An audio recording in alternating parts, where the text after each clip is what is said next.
Hey gang, welcome back. Today I will be doing my week 1 update for The Artist Way. And if you're not familiar, I started The Artist Way, well, at this point a couple of weeks ago, but for you, last week. And I'm gonna use this to kind of, I guess, journal. I don't want to say vlog because it's not really vlog. Like, it's kind of diary entries on how the process is going for me. So I completed week 1. I am now in week 2. I'm in the second day of week 2. So where do we start? So first off, I was so very excited about my little artist date. I wanted to take myself out to lunch. So I actually put on real clothes because I'm usually in a crop top. I ain't mean to flash y'all. A crop top and leggings. That's my uniform for the work I do. So I wanted to put on some real clothes, and I don't know what my hair is doing. I wanted to put on some real clothes and take myself out. So that is what I did. I went to True Foods Kitchen. It is in Midtown, Tampa. I believe it's called Midtown. And they have vegan options for a Janet. So I love their pizza. They have a sourdough crust. It has like a lemon vegan butter sauce with veggies and cranberries and sage, and it's real good. Anyway, so I got that. I got my little cauliflower. The cauliflower has, I don't remember, but every time I go, I get it. And then I got my little mocktail because I don't drink. I got a virgin mojito. So I put all those details on the screen. So I went and had my little lunch by myself. I took my book with me, of course, and I read in between bites and while waiting for stuff to come out. And it was a cute little time, and everybody was oddly, well, not oddly, it happens when I go out by myself sometimes, but I was gonna say everybody was oddly like magnetic to me. Like, people were paying me a lot of attention, and not because I was by myself. Like, I don't know how to explain it. It was like people wanted to come like to me. It was weird, I don't know.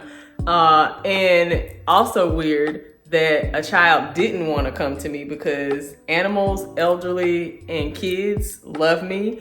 And there was a little boy walked in and he was like staring at me, and I was like, hi. And he like just, and his mom was like, I guess not today. And I was like, I guess not. So it was very weird that the kid wasn't fooling with me and everybody else was just like, I'm off to a flame. So there's that.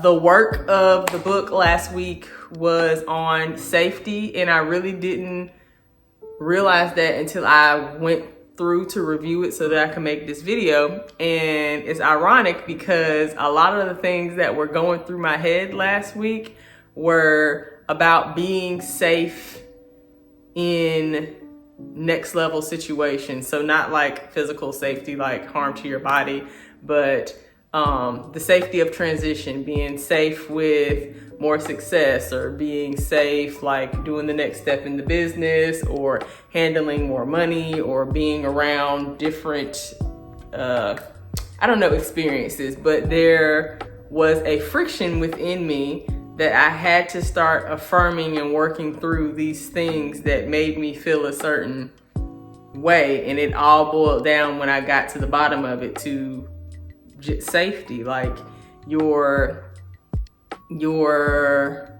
ego, your self-preservation is gonna make sure you're safe to, i.e., stay alive.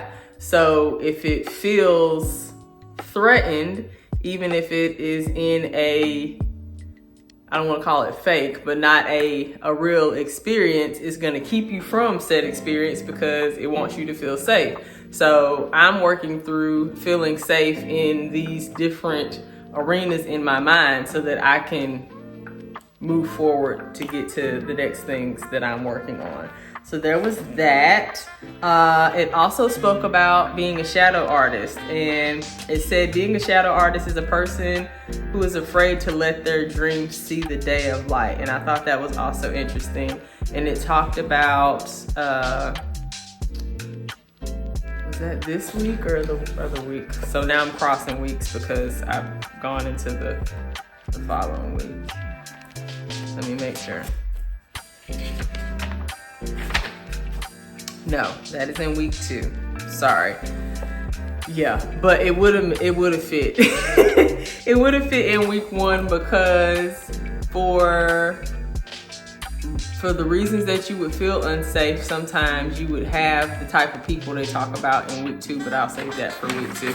Let me make sure I don't miss anything else. It also talked about self-judgment, negative self-talk, and self-beliefs, and a lot of people's blocks in creating things. Again, this doesn't have to just be art or a play. It could be the next cure to something, or the thing that helps your team at work do something in a more efficient way. Whatever your creation is, a lot of the time the block in it is self-judgment. Like, you shoot it down so hard for yourself that it never comes out. Like, you don't give people a chance to love it or hate it because you have judged it so badly. And there was a quote in the book that said, it's not our job to judge, it's just our job to create. So we just create it and put it out there.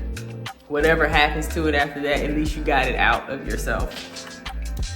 There were 10 tasks at the end of this chapter, 2 of which were the non-negotiables, which are do your artist date and do your 3 morning pages. I almost failed my 3 morning pages on Sunday. So I started my week on Monday, which I usually would start on a Sunday. I started my week on a Monday, so Sunday was my day 7. Somehow I didn't remember my morning pages until it was good like 4 p.m. So at that point I was like, well, damn. So I did my morning pages before I got in the bed at night, because I'm also doing what I'm calling the Bob Proctor way. And if you're into like law of attraction and I guess you could call it epigenetics and stuff about mind science, you're probably familiar with Bob Proctor too. And I'm going to do a video on this, but I'm doing a little gratitude thing at the end of the night to kind of just set my brain in the right pattern before I go to sleep. And I just did it with that night. So it was still that day, but it was closer to midnight for the next morning than the last morning. But I still did it 7 times. But if we had to count one off, I screwed up on one. But so your morning pages, your artist date, which I completed mostly. And then because of how I did my contract, I needed to pick 2 of the 8 tasks that remained. So I choose one that was called time travel. And the time travel task was you were required, there's too many R's in that. You were required to list 3 past enemies of your creativity, and then note how they dimmed your light, and kind of just grieve that time period, situation, wound for yourself. So I did that. I had 3 that promptly came to mind, and they kind of all happened around the same age, which is kind of sad. But anyways, I did that.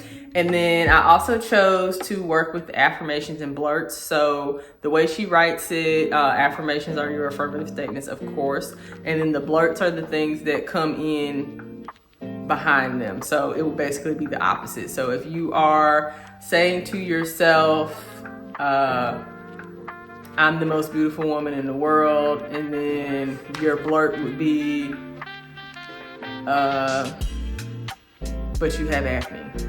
Or, but you're not a size 6 anymore. Or, but you have cellulite. Like, whatever the blurt is, that it wants you to, the task was for you to be very conscious of what you're trying to affirm and speak positively over yourself in your life. And then what are the things that come in behind it that try to negate it, and then to promptly fix it. So not to just let it go on and trail and then it have a whole movie scene in your head, and it has basically replaced all of the positivity that you were spouting. For you to be very conscious of what I'm affirming, what blurts, stop the blurt and correct it. So there was that. And then at the end, there were the check-ins. So how many times did you complete your morning pages? 7/6. Did you complete your artist day? How did it go? I did complete my artist day. It was wonderful. I was so excited to do my artist date for week 2. And now because my schedule is different for week 2, I'm kind of scrambled on what I'm gonna do, but I have made a list already of these are things you can do for artist date. So we'll talk about that in week 2. But the artist date was somehow like invigorating. Like it, I don't want to say it was powerful, which I mean, I guess it could be, but I don't know. I just felt good and happy that I took a moment to go do Janet, and I really wasn't worried about everything else. And I was just like, I'm going to get cute and go eat. And that's what I did. And what else? The last question was, were there any issues that happened during this week that you would consider significant to your recovery? And I put issues themselves, no, but clearly the work in the book, in the writings, bringing to the forefront of my mind that fear block. And I wrote it down in my journal as a fragment. It feels like a fragment. And let me see words. So in the way they say the faith of a mustard seed, like you just need a little bit of faith. The fear block is about the same size as the mustard seed. It's not big at all. It's like a little piece of rock. But for whatever reason, this rock is heavy. It's this small, but it's mighty. And it bringing that breakthrough, because I didn't know that those safety wounds were there, is significant to my recovery in a kind of profound way, because I did not know it was there. And I've done a lot of therapy, and I've done a lot of different kinds of therapy, from EFT tapping to rapid eye to talk therapy, like all kinds of things. And yeah, I didn't know that was there. So yeah, so that was week 1 vlog, done and dusted, as my marathon girlies say, in the book. It was enjoyable. I'm looking forward to what comes up and comes through for the rest. Oh, I need to mention again, this is a journal I created back in 2021, I want to say, and it is available. It is available on Amazon, so I will link it below in case you want to get one. This is what I am doing my morning pages in. So yeah, that's it. Thank you for watching. I don't know what my hair has been having go on this whole time, but yeah. Anywho, thanks you guys. I'll see you next week for week 2. Bye.